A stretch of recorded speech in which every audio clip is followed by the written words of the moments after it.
এই পেকটোত মই লগাইছোঁ দৈ আছে, মেক্সিমাম দৈ আছে, মৌ আছে আৰু পিঠাগুড়ি, বেচন আৰু অকণমান হালধি আছে। পিঠাগুড়ি আৰু বেচনটো নিদিয়াকৈও লগাব পাৰি।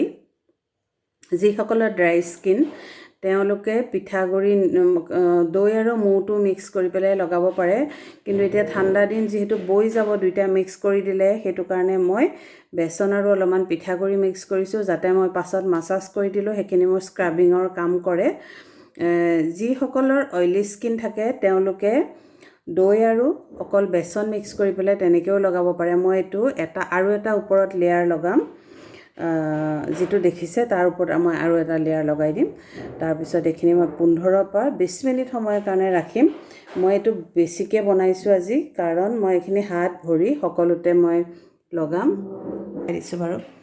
এইখিনি ইমানখিনি লগাইছোঁ, মই হাত ভৰি সকলোতে এইটো লগাই পেলাই অলপ সময় ৰাখি মাছাজ কৰি দিম। সেইটোকে মানে ঠাণ্ডা দিনত স্কিনখন যথেষ্ট কেয়াৰ ল'ব লগা হয়। ঠাণ্ডা যদিও লগাইছোঁ আৰু